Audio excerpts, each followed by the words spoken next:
সন্ধ্যা বন্ধুরা, সন্ধ্যা অনেকক্ষণ জ্বালা হয়ে গেছে, প্রায় 5:30 নাগাদ। এখন সময় 7:13 চলে এসছে ক্যারেটের ক্লাস থেকে। আজকে ফ্রাইডে সন্ধ্যাবেলা মানে ইভিনিং টাইমে আমি তোমার সঙ্গে ভিডিওটা শুট করছি। এতে চলে এসছে মিটি, খেয়ে দেয় ওখানে মিটি সেন্সি এসছে আজকে, অনেকদিন পর মিটি গেল ক্লাসে। তো গুড ইভিনিং এভরিওয়ান, আমি অসীমা, অসীমা ডেইলি ব্লগিং চ্যানেলে আমরা একটি নতুন ভিডিও চ্যানেলে আপনাদের সকলকে আবার একবার স্বাগত।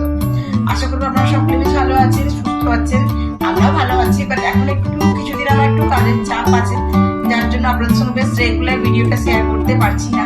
তো এখন ওই জন্য বিকেল থেকে ভিডিওটা শেয়ার করলাম। সন্ধ্যে জ্বালা হয়ে গেছে। আর এখন কি করছি বলুন তো, মিটি স্যার এসছে তো এখন হচ্ছে একটু লুচি করছি, একটু ঘুগনি।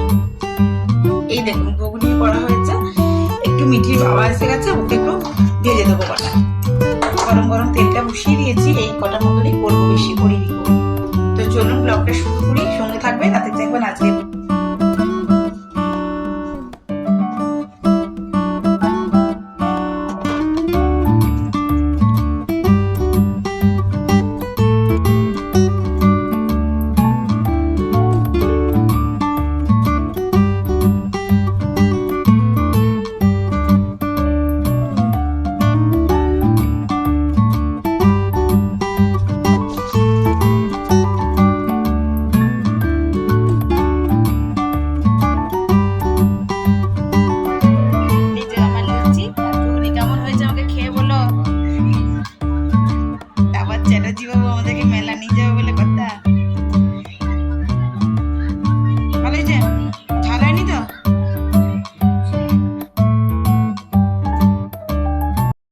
Good morning. আজকে নেক্সট ডে। কালকে তোমাদের সঙ্গে রাতে টিফিনটা শেয়ার করার পর আর ব্লগটা কন্টিনিউ করা হয়নি। তো আজকে হয়ে গেল শনিবারের সকাল।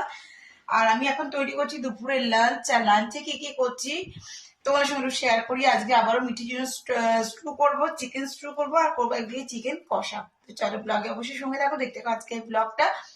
আশা করবো আজকে ব্লগটিও তোমাকে অন্যদিনের ব্লগের মতন বেশ ভালো লাগবে। তো এদিকে ধোয়াধুয়ি কাটাকাটি রেডি। দেখো চিকেনটা নিয়ে এসেছি, কিছুটা চিকেন পকোড়া করবো বলে সরিয়ে দিয়েছি। আর এদিকে কাটাকুটি বলতে দেখো পেঁয়াজ কাটা হয়ে গেছে। আজকে যেহেতু শনিবার, তার জন্য একটু বেগুন পুড়িয়েছি, ধনেপাতা, কাঁচা লঙ্কাগুলো পুড়িয়েছিলাম, সেদ্ধ হয়েছে। আর এখানে কাঁচা পেঁয়াজ দিয়ে দিয়েছে। এগুলো চিকেন কষাতে যাবে আর এগুলো চিকেন স্টুতে যাবে। তো চলো ঝটপট করে নিই, তারপর তোমাদের সঙ্গে শেয়ার করছি, ব্লগে অবশ্যই সঙ্গে থেকো। চলো তবে চিকেনটা একদিকে শুরু করে দিই, তারপরে আমার পুজো টুজো অনেকক্ষণ হয়ে গেছে। আর চিকেনটা করার পরে আমি এখন করবো স্টুটা। একদিকে চিকেনটা বসাবো, একদিকে স্টুটা বসাবো। আজকে আর বেশি কিছু করব না, কেননা কালকেকার ডাল আছে।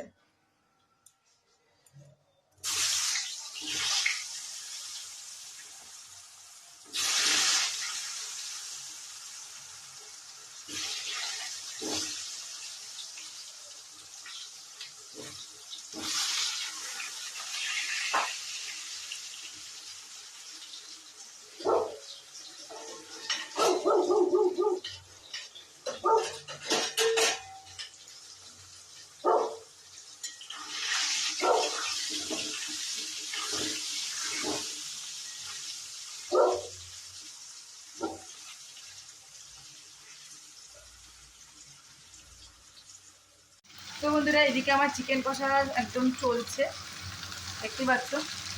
আর এদিকে চিকেন স্টুটা বসিয়ে দিয়েছি, এবার দুটো হুইসেল মারলেই আমি দেবো। আর চিকেনটা একটু কষা কষা হোক, তারপর আমি জল দেবো। তো চলুন তবে, এখন তো মিঠির বাবা এসে পৌঁছায় নাই। তো দুপুরের লাঞ্চটা আমি আর মিঠি এখন করে নিই, আর মা করে নিয়েছে, মানে মা ভিতরে খাচ্ছে আর কি। তো আপনাদের সঙ্গে আমি শেয়ার করলাম চিকেনের কষা আর মিঠি স্টুটা শেয়ার করা হয়নি, করে নেবো। সো এই যে রেডি হয়ে গেছে আমার চিকেন কষা। একটু ঝোল রেখেছি, কেন আজকে ডাল করিনি। আর এদিকে করেছি দেখুন মিঠির জন্য চিকেন স্টু।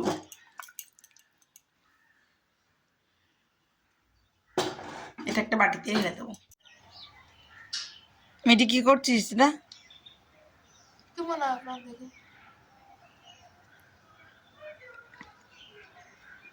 কোন সাবজেক্টের বানাচ্ছিস?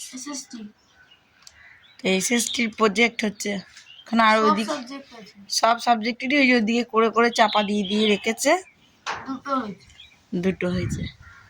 দেখুন গাছের গোলাপগুলো একটু একটু করে বড় হচ্ছে। এটা আবার কোন মুখ ভেঙে ছিঁড়ে দিয়েছে কে জানে, আর এই একটি হয়েছে। এই হলো গাছের গোলাপ। আর এই জবা গাছটাতে দেখুন স্প্রে করতে হবে, দেখছেন জবা গাছটার যে কুড়িটাতে পোকা পোকা মতন লাগছে, তার জন্য। চলুন তবে, বসে আছি আমি এখন, রোদ চলে গেছে প্রায় মামা বাড়ি, আমি বসে আছি এখানে। এখানে কতগুলো দেখুন চন্দ্রমল্লিকা হয়েছে, এই কালারটাই হয়েছে। আরে এই মানি প্ল্যান্ট গাছটা কিরকম উঠছে, মিটি এখানে গামছাটা মেলে দিয়েছে, দেখুন এরকম উঠছে মানি প্ল্যান্ট গাছটা। এই মঞ্জুরিগুলো বললেও কাটে না, মঞ্জুরিগুলো কাটেনি বলে পাতাটা এরকম ছিটায় গেছে। যাই হোক, একটা আম দেখেছেন, আম এই দেখুন, আম দেখুন ঝুলছে, হয়ে তো ছিল অনেকগুলো, বাট বাঁচেনি কিছুই। এই একটি এখন টিকলে পারা, আর ওই নিচে একটি ঝুলছে টিক টিক করে। গুড ইভিনিং, শুভ সন্ধ্যা। আর দেখে বুঝতে পারছেন আমরা চলে এসেছি এখন কল্পতরু মেলা। আজকে 10 তারিখ, লাস্ট ডে, 2 দিন এখন ভাঙা মেলা চলবে।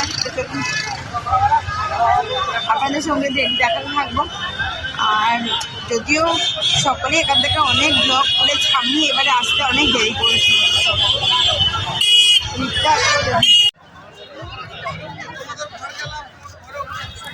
তো বন্ধুরা দেখো, আমরা সঙ্গে সঙ্গে চলে এসেছি কল্পতরু মেলা। অন্যবার আমি আগেই আসি, যেহেতু আমি এবারে মায়ের কাছে ছিলাম, নাহলে মিঠি জন্মদিনের আগে কিংবা জন্মদিনের পরে পরে, মানে 5-6 তারিখ করে এরকম করে চলে আসি। আর সকলেই জানো এই কল্পতরু মেলাটি দুর্গাপুরে 1 তারিখ থেকে, মানে 1 জানুয়ারি থেকে আপ টু 10 জানুয়ারি পর্যন্ত থাকে। আর এরপরে এক্সট্রা যেগুলো থাকে ওটাই ভাঙা মেলা থাকে। তো তোমরা চাইলে ভাঙা মেলাও আসতে পারো, দেখতে পারো। কালকে লাস্ট দিন ছিল, আর ভিড়টা একবার দেখো, চরম একটা ভিড়। তাও আমরা মেলা দেখেছি, ঘুরেছি, খেয়েছি বলতে আমরা ওই টিকিয়া চাট নিয়েছিলাম, তারপরে এটা ওটা কেনাকিনি করে ঘুরতে ঘুরতে আমরা বাড়ি আসলাম, তখন বাজে ঘুরতে 10টা 15। তাই অনেকখানি দেরি হয়ে গেছিলো, অথচ আমরা সন্ধ্যে সন্ধ্যে এসেছিলাম। এত বড় মেলাটিও বটে, আর অনেক কিছু জিনিসও কেনা হয়েছে, ঠাকুরের জিনিস কেনা হয়েছে। দেখো জলগুলো কি সুন্দর লাগছিল, কিন্তু মেলাতে না চরম চুরি হচ্ছিল, যার কারণে আমি হয়তো তোমাদের সঙ্গে একদম পাই টু পাই মানে ছবি ভিডিও শেয়ার করতে পারলাম না আমার ব্লগের মাধ্যমে। তবে আমি যতটা পেরেছি তোমাদের সঙ্গে শেয়ার করার চেষ্টা করেছি। মিটি খুব সুন্দর একটা চুড়ির সেট নিয়েছে, কানের নিয়েছে, হ্যাঁ। তো যাই হোক, এগুলো নিয়েছে। একটা সময় যে তোমাদেরকে দেখাবো, আমি জিনিসগুলো সব বার করে ওকে সব প্যাক করে রেখে দিয়েছি। তো চলো সঙ্গে থাকো, দেখতে পাবো আজকের ব্লগটা।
রিপন ভাই, আপনি ফায়ারের রিপন বড়ুয়া, আপনি একবার অনুসন্ধান অফিসে চলে আসবেন।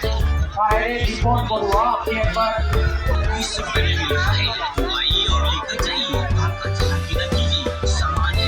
ফেরি করুন। গোল গেটের সামনে অযথা কেউ দাঁড়িয়ে থাকবেন না, গল্প করবেন। আপনাদের মূল্যবান জিনিসপত্রগুলো অবশ্যই আপনারা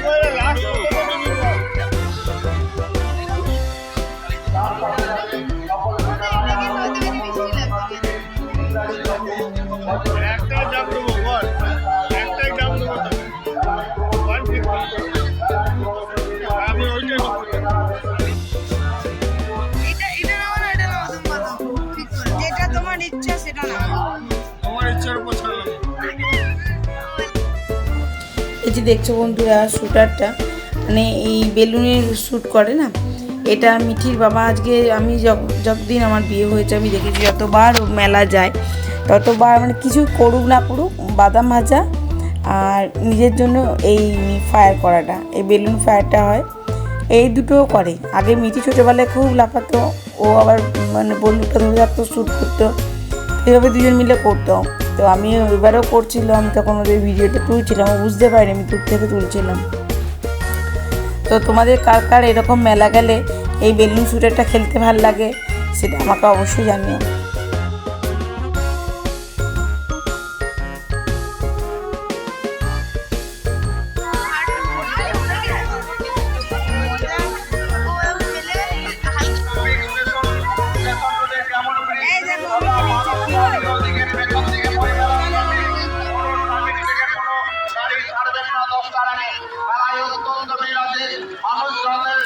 তো সর্বশেষ যেটা হলো মেলা শেষে খাজা, মেলা শেষে জিলাপি নেওয়া হয়েছিল আর নেওয়া হয়েছিল নিমকি গাঠিয়া, তার মধ্যে জিলাপিটা প্যাক করেনি, বাকি দুটো প্যাক করেছে জানেন তো। তো যাই হোক, এই হলো আমাদের মেলা দর্শন, আপনাদের সঙ্গে শেয়ার করলাম। গরম গরম জিলাপিটা অর্ডার দিয়েছিলাম, নিয়েও ছিল কিন্তু উনি ভিতরে ভরেননি, এটাই ছিল ওনার